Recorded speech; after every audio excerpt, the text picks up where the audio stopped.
19 del Evangelio según San Lucas. Lucas, capítulo 19.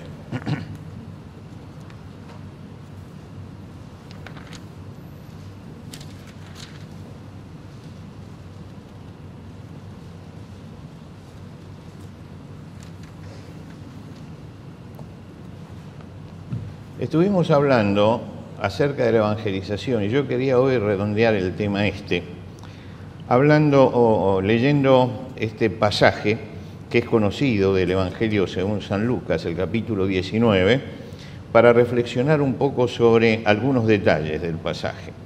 Dice el versículo primero: habiendo entrado Jesús en Jericó, iba pasando por la ciudad, y sucedió que un varón llamado Zaqueo, que era jefe de los publicanos y rico, procuraba ver quién era Jesús, pero no podía a causa de la multitud, pues era pequeño de estatura. Y corriendo delante subió a un árbol sicómoro para verle, porque había de pasar por allí. Cuando Jesús llegó a aquel lugar, mirando hacia arriba, le vio y le dijo: Zaqueo, date prisa, desciende, porque hoy es necesario que pose yo en tu casa. Entonces él descendió a prisa y le recibió gozoso. Al ver esto, todos murmuraban diciendo que había entrado a posar con un hombre pecador. Entonces Zaqueo, puesto en pie, dijo al Señor: He aquí, Señor, la mitad de mis bienes doy a los pobres, y si en algo he defraudado a alguno, se lo devuelvo cuadruplicado. Jesús le dijo: Hoy ha venido la salvación a esta casa, por cuanto él también es hijo de Abraham, porque el Hijo del Hombre vino a buscar y a salvar lo que se había perdido. Hasta aquí nada más en la lectura de la palabra de Dios. Este es un pasaje muy, pero muy conocido, seguramente todos lo tienen presente, ¿no? Cuando Miguel Ángel tenía 19 años, era un jovencito, pero ya se destacaba como escultor, y esculpió una escultura que todavía está desaparecida, pero que no se pierde la esperanza de que se encuentre en algún momento. Esculpió un Cupido durmiendo, el Dios del amor, pero durmiendo. Y él estaba al servicio de los Medici, que eran la familia que gobernaba en ese momento Florencia, y uno de los Medici se acercó y le dijo: mira, ¿por qué no lo envejeces? Y le explicó cómo tenía que envejecerlo, enterrarlo, no sé cuánto tiempo, y sacarlo. Dice: porque después se puede vender como una antigüedad. Y efectivamente, él trabajaba para los Medici, así que hizo el envejecimiento y lo vendieron como una antigüedad. Y justamente lo compró un cardenal que se llamaba Rafael Rinario, compró ese Cupido. Y lo compró pensando que era una antigüedad. Ahora, no había gran diferencia de precio entre una antigüedad, había una diferencia, pero no la grande que sucede ahora entre una antigüedad y algo moderno, ¿no? Pero había pagado más. Y mirándolo en su casa, descubre que no era una antigüedad. No era una antigüedad. Ahora, ¿qué fue lo que hizo este cardenal? Fue a ver al que se lo había vendido y le dijo: ¿quién lo trajo y quién lo hizo? Entonces le dijeron: Miguel Ángel de Florencia. Lo mandó a llamar y le dijo: lo contrato. Quiero que trabaje para mí.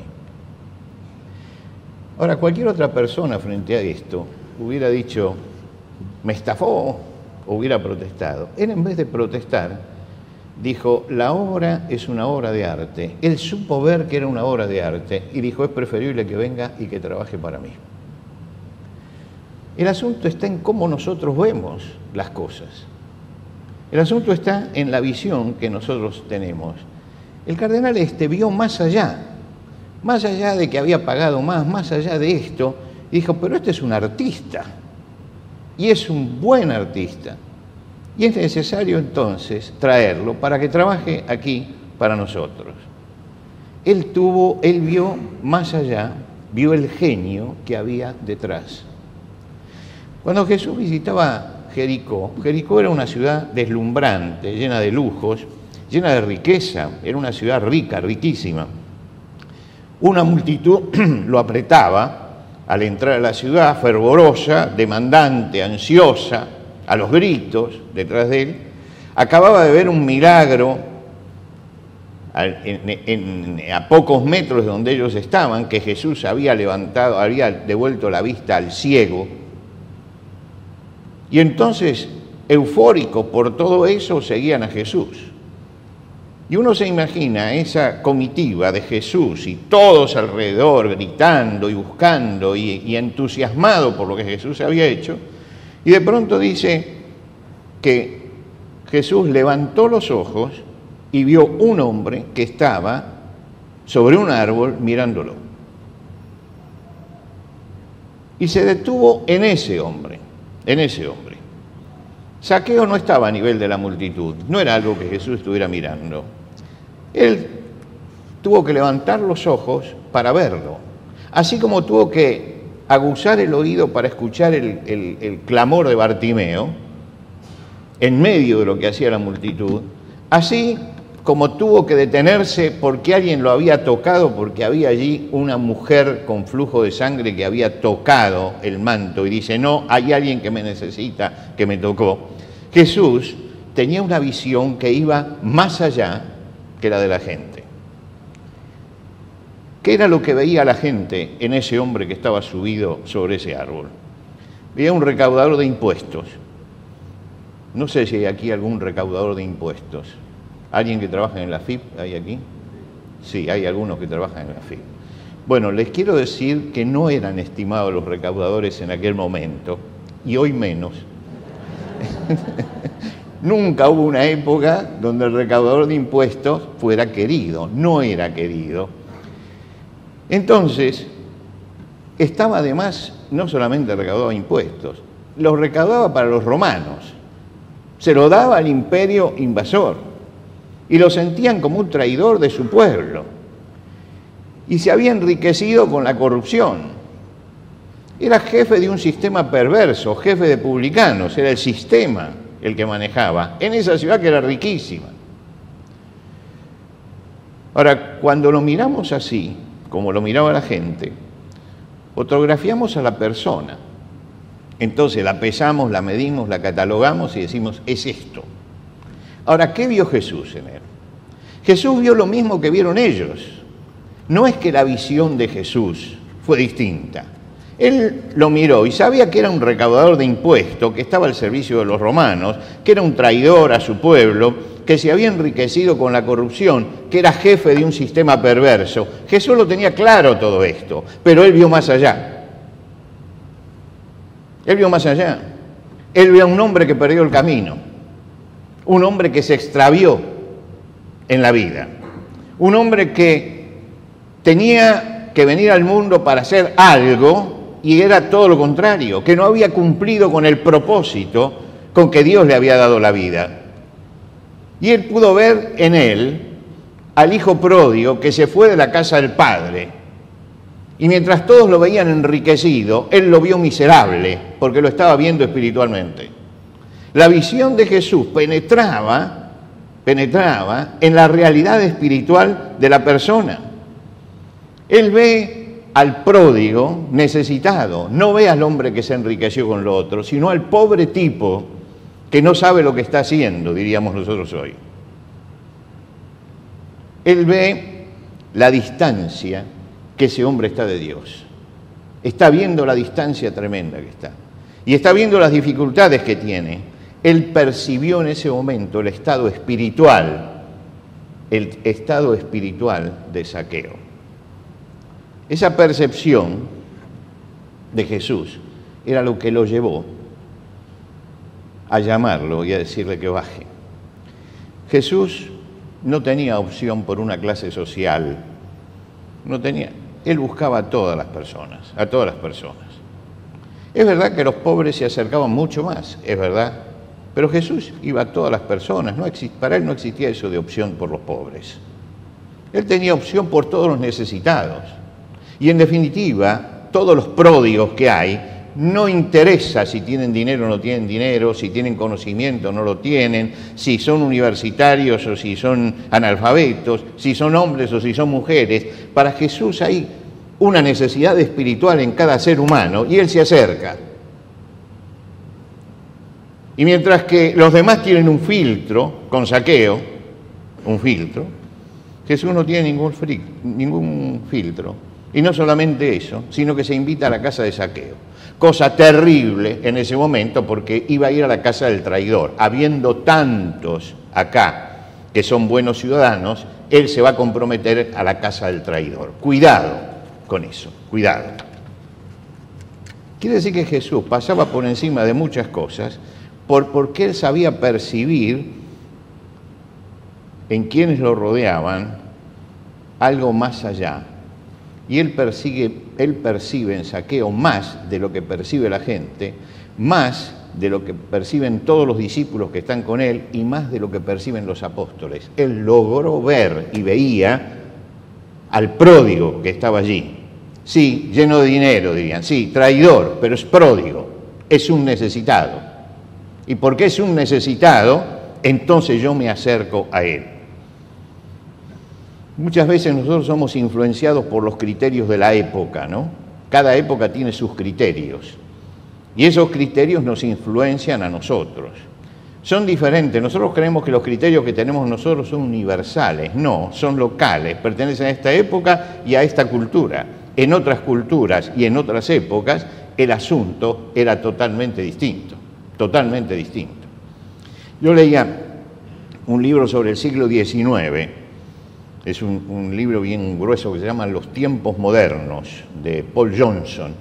Y él decía, el problema del siglo XIX era cuando las mujeres mostraban sus tobillos, porque la gente se erotizaba con el tobillo de las mujeres.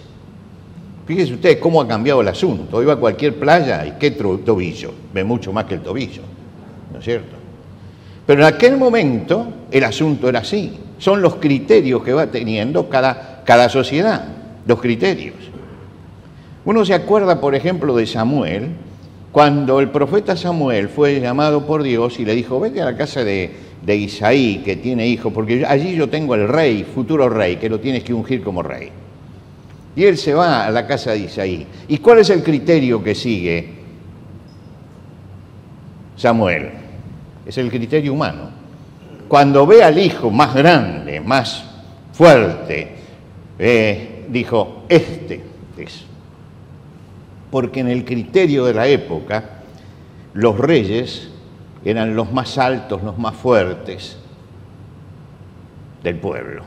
Quiere decir que él siguió el criterio de la época. Samuel dijo, si hay que ungir a alguien, hay que ungir a este que es el mejor. Y Dios lo para y dice, no mire su parecer, ni lo grande de su estatura, porque yo lo desecho. Está diciendo, yo miro otra cosa, porque Dios dice, no mira lo que mira el hombre, pues el hombre mira lo que está delante de sus ojos, pero el Señor ve el corazón. Y acá hay toda una definición de lo que tiene que ser la visión del cristiano. Yo tengo que ver el corazón, ir al corazón de la persona. No puedo engañarme con lo que se ve afuera. Y Jesús, cuando mira el corazón, no se rinde, no se resigna, abandona la multitud y se va detrás de él. Y yo creo que este es un duro mensaje para todos nosotros, que muchas veces nos guiamos, sobre todo por los criterios que hay hoy, que son los criterios de la mayoría y los criterios de la multitud, ¿no? Entonces nos preocupamos por la mucha gente, pero no nos preocupamos por la persona. Nos preocupamos por el individuo, por la necesidad personal e individual. Y muchas veces con ese criterio de menospreciar cuando son pocos, de menospreciar cuando es uno, y de correr siempre detrás de la masa, de la multitud, preocupados por los muchos, nos olvidamos cuál es la misión que tenemos. Jesús dejó a toda la multitud, la dejó, para entrar en la casa de un hombre que tenía necesidad. Él privilegió esa persona. ¿Cuántos había en Jericó que de buena gana hubieran abierto la puerta para recibirlo? Muchísimo. Y muchos se sentían mucho más indicados que Zaqueo para recibir a Jesús. Mucho más. Pero Jesús dijo, no, yo voy a ir a la casa de él, porque allí está la necesidad. Pero es uno, ¿no podríamos dar una conferencia para todos, que son muchos? No. Yo estoy pensando en la necesidad que él tiene, y él tiene una necesidad espiritual. Pero Señor, acá está una multitud. Te paras y les predicas a todos y ganas muchísima más. No, me interesa hoy esa persona. Hay algo que destaca siempre Jesús, que es el valor individual, el valor de la persona. ¿Por qué? Porque perdió el camino, está alienado de la realidad, pero, y acá aparecen los peros de Jesús, puede volver en sí, puede retroceder, puede volver a empezar. Como en el caso del hijo pródigo, puede estar en la provincia apartada, vestido de harapos y hediondo, pero no obstante puede volver en sí y puede volver a la casa del Padre. Como en el caso del endemoniado gadareno. Sí, nos molesta, lo atamos, no queremos saber nada con él, pero puede volver a su juicio cabal. Y Jesús ve eso detrás de la persona, lo que puede ser, lo que puede ser. Cuando le traen a la adúltera para apedrearla, Jesús los para. Y los para no diciéndole no cumplan la ley. Bueno, señores, si ustedes creen que hay que apedrearla, tienen la piedra el primero. Se fueron todos. Perfecto, ahora voy a actuar yo. Yo veo que acá hay alguien necesitado y que todavía tiene una oportunidad. Y esto es lo grande de la visión del amor de Jesús. Que siempre para él, el hombre, esté donde esté y sea quien sea, tiene la oportunidad de rectificar su camino, de volver, de encauzarse, de encontrarse con Jesucristo, de volver en sí. Es interesante esta palabra que usa Jesús, volviendo en sí, la usa para el hijo pródigo. Dice que estando en la provincia apartada, lejos del Padre, habiendo perdido todo, volvió en sí. El pródigo vuelve en sí, recobra algo que se le había perdido, que es la visión justa de su persona. ¿Qué es volver en sí? Darme cuenta de quién soy en ese momento, volver a la realidad, salir de la alienación. Y él en ese momento vuelve en sí y se pregunta, ¿quién soy? Soy el hijo de fulano de tal que vivía en un palacio y es, bueno, eso de volver en sí es lo que Dios busca en cada hombre, que volvamos en sí. Porque cada hombre tiene una vida dada por Dios y venimos aquí con un propósito, y venimos marcados por Dios, cada uno de nosotros como una pieza individual. No hay dos personas iguales, somos todos distintos, todos tenemos ese sello de individualidad, y el sello de individualidad que nosotros tenemos marca que Dios tiene para nosotros, para cada uno de nosotros, un propósito diferente.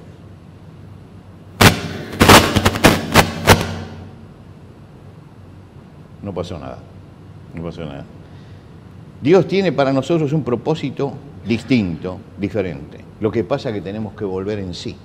Y cuando volvemos en sí, nos vemos como realmente somos y vemos nuestra necesidad.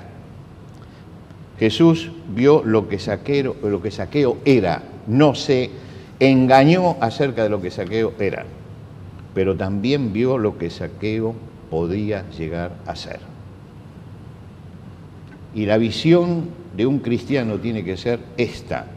Nosotros vemos lo que la persona es, pero tenemos que mirar más allá y pensar lo que puede ser. Me permite que termine haciendo una serie de preguntas de tipo personal. Nunca me gusta hacer así preguntas de tipo personal, pero me tomo una licencia hoy.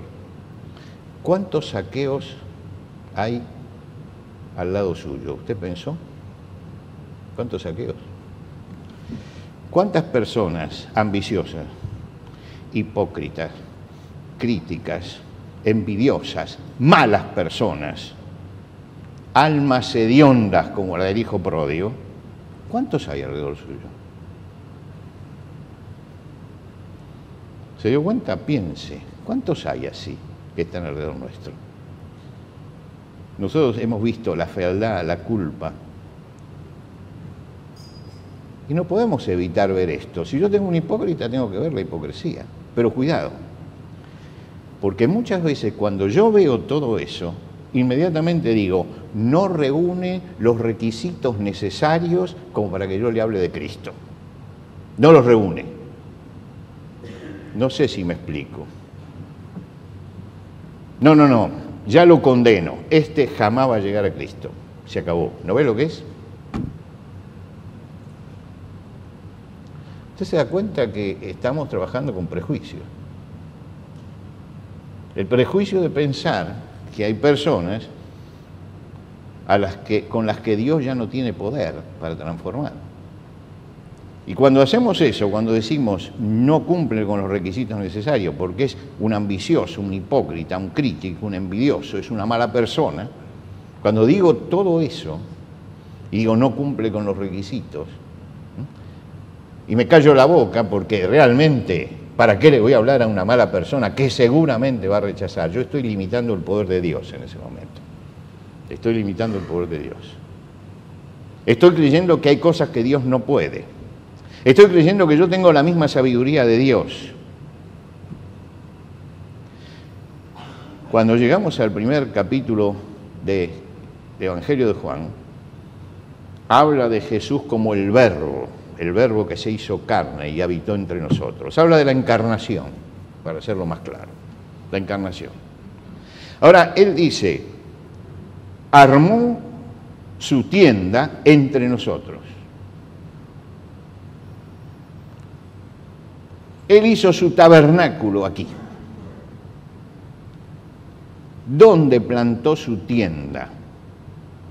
El Verbo. En medio de un mundo feo, hipócrita, crítico, envidioso, lleno de malas personas. Allí. Pero él se ubicó en ese lugar. Ahora, si él hubiera dicho, no, esta gente no, tenemos que buscar un mundo mejor que este, porque este no sirve. No, Dios se acercó, el Señor se acercó a todos, sin importar lo que pasaba. Nadie se acerca a la samaritana porque es una desvergonzada, la desvergonzada del pueblo. Nadie se acerca. Jesús se acercó. Nadie se acerca a María Magdalena porque está endemoniada, pero Jesús se acercó. Nadie se acerca a Leví, el cobrador de impuestos, porque es un estafador, pero Jesús se acercó. Nadie se acerca a Simón el Celote porque es un guerrillero, este cree en la violencia, pero Jesús se acercó. Nadie se acerca a Simón el fariseo, que es un hipócrita, pero Jesús se acercó. Usted lee en el Evangelio y Jesús se acercaba a todas las personas. Todas esas personas que nosotros decimos, con este es caso perdido, es caso perdido. Jesús decía, no es caso perdido.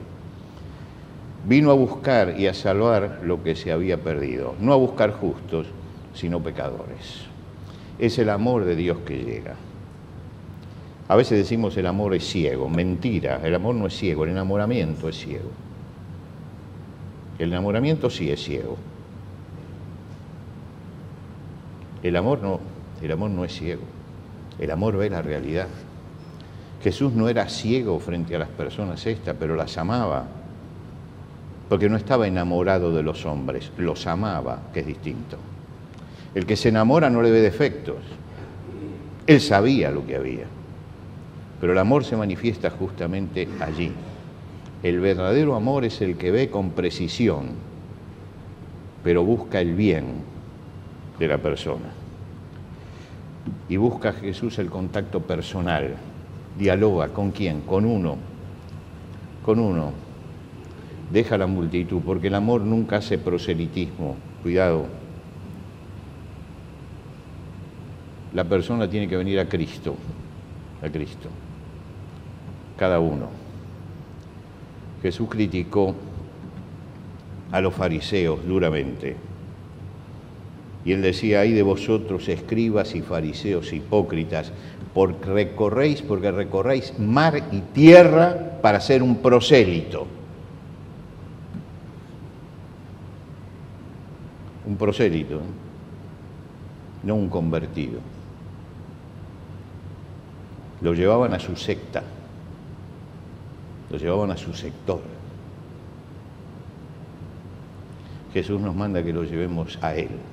Él se encarga después, pero lo tenemos que llevar a Cristo. Podemos esta semana, yo no sé si las semanas de calor sirven para meditar, pero por lo menos podemos meditar en algunas cosas. ¿Cuántos saqueos hay a tu alrededor y a mi alrededor? ¿Cuántos pródigos hay alrededor nuestro? ¿Cuántos perdidos? La pregunta es, ¿los viste? ¿Los vemos? ¿Levantamos los ojos para buscarlo o pasamos de largo? Y la pregunta fundamental, ¿qué estoy haciendo por ese? ¿Qué estoy haciendo? La evangelización es eso, es ver al hombre como es y entender que Dios tiene el poder para cambiarlo y que yo soy responsable de llevarle un mensaje que es el único mensaje que puede transformar la vida. La historia que leímos termina con Zaqueo levantándose y rectificando su vida. Y termina con una frase magistral con que cierra. El Hijo del Hombre vino a buscar y a salvar lo que se había perdido. Lo que se había perdido. Y la evangelización es buscar y llevar a Cristo a los que se ha perdido. Nos ponemos de pie.